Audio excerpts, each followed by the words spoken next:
Good afternoon, my name is Grant McFarlane and today I'll be critically analysing two human resource management models and applying them to one issue with one of the largest companies on earth, Google.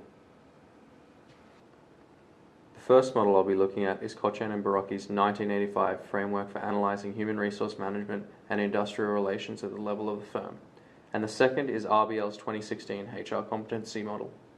The model proposed by Cochrane and Barocchi provides an analytical framework for identifying the link between changes in the external environment and their effect on HRM policies and practices and the needs and goals of stakeholders. Cochrane and Barocchi emphasize that HRM policies and practices must adopt and respond to changes both inside and outside the organization. RBL's model, on the other hand, provides insight into the key HRM competencies that lead to successful business outcomes. The model combines traditional strategic HR functions and specific enablers to turn individual actions into strategic outcomes. I thought it would be interesting to choose these models and see how they work with certain HR functions because they look at HR from opposite ends of the spectrum, external looking in and internal looking out. Google receives over 2 million job applications per year. Laszlo Bock, the Senior Vice President of People Operations for Google, says this is a massive problem for Google's recruitment and selection process. Looking at Cochrane and Barocchi's framework, we can see how the external environment affects the HR system, showing us that organizations do not exist in a vacuum and outside forces must be accounted for when planning and implementing strategy. In Google's cases, the external factors that led to the influx of applications are high economic growth and prosperity, the evolution into a household name with a reputation for high employee satisfaction, explosive growth in the number of employees, and highly advanced technology that puts Google at the forefront of innovation.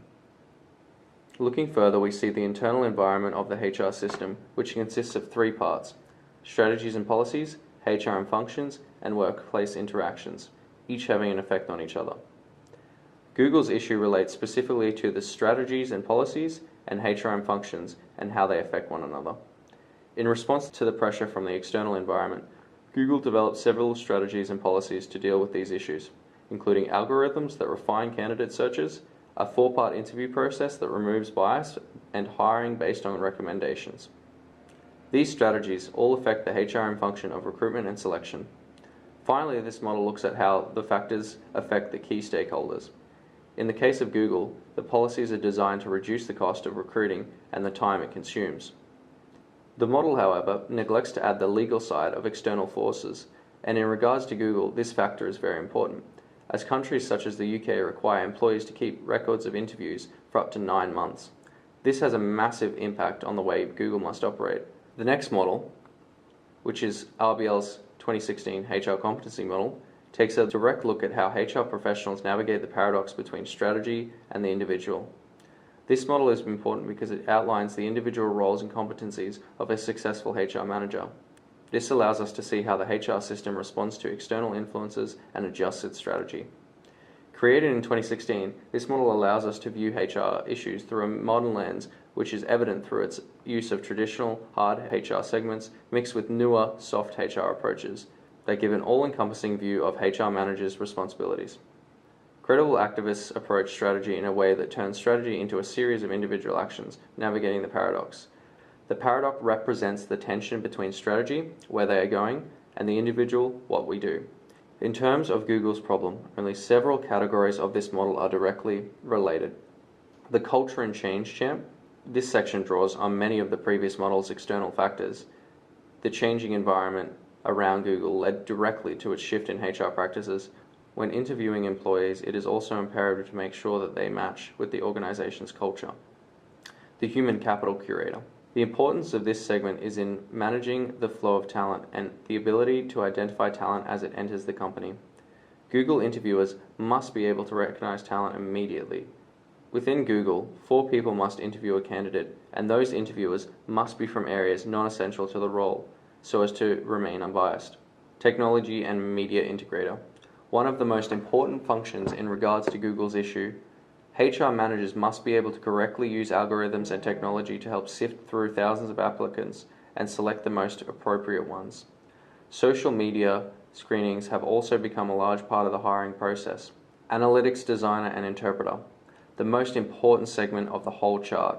Google takes a scientific approach to recruitment, extensively using predictive algorithms and research to dramatically shorten the time to hire.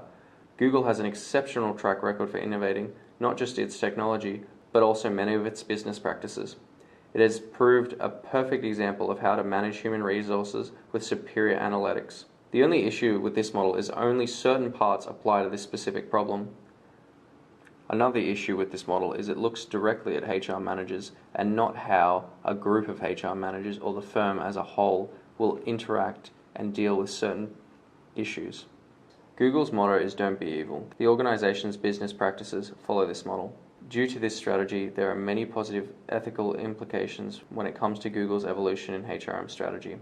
Their establishment of the Rule of 4 has reduced bias among interviewers, whilst increasing the success rate for new hires, and their ever-increasing push for a diverse workforce has helped solidify their image as an ethically conscious company.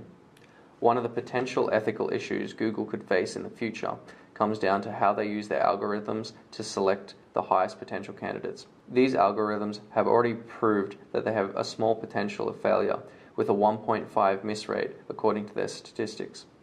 In the future, this miss rate could result in Google missing out on potentially top talent in their company and could result in a huge problem down the track. Other than that, Google is quite an effective company at dealing with any other unethical situations it might find itself in.